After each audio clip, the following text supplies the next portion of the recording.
kwani ananihusu nini? Yaani halimo ndani mwako, yaani moyoni halimo, huna hisia naye. Yawezekana kuna kibaya ambacho alichokufanyia, kuna kitu kibaya sio kizuri ambacho kilichovunja uhusiano kati ya wewe na huyo ambaye aliyekutwa na jambo fulani. Sema amen. Kwa hiyo ulipoambiwa tu kwamba ndugu yako wa karibu anaumwa sana na unatakiwa umuombe, unaendelea na shughuli zako tu. Baba yako anaumwa, yuko mahututi, atajijua mwenyewe bwana.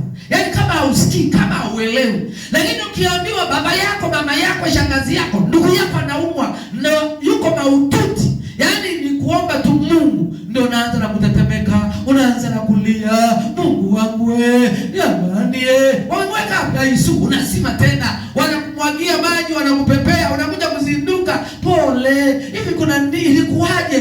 Kwa sababu baba yako anaumwa sana, unaanguka tena. Kwa nini unaanguka? Mahusiano ya wewe na mgonjwa ni ya tofauti, yapo karibu sana.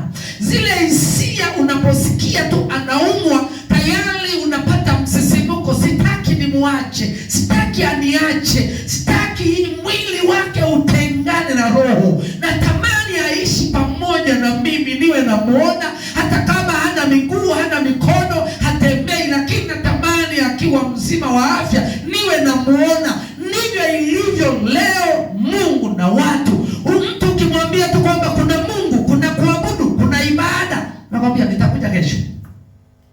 Na leo namwambia tutaje kwenye ibada, atangulia tu tutakuja kesho. Yaani hana mahusiano na Mungu wake.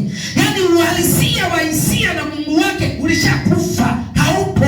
Sawa na kwamba unamwambia mtu kwamba ndugu yako anaumwa, yuko mahututi, haina shida. Madaktari wamempa Panadol. Sasa pamoja naulizia Panadol, mtu yuko mahututi, ina maana huna mahusiano, yaani ile hisia huko nazo.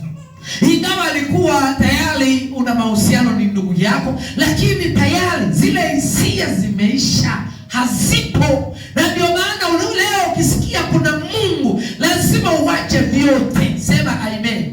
Na ndio maana ukisikia leo kuna Yesu, unaacha vyote. Leo watu wamemchukulia Mungu kama wa kawaida. Tumezidiwa na uhalisia wa kibinadamu. Unasikia baba anaumwa, unaacha mambo yako, unaacha shughuli zako. Jamani, baba yangu anaumwa, sijui atapona. Daktari, njoo muone baba yangu anaumwa. Zile hisia za mgonjwa ili atibiwe zinakuwa ni za kutosha. Sasa leo wanadamu amekosa hisia Mungu wake aliyemuumba. Sema amen. Nipungie mkono hewani na Mungu akubariki sana.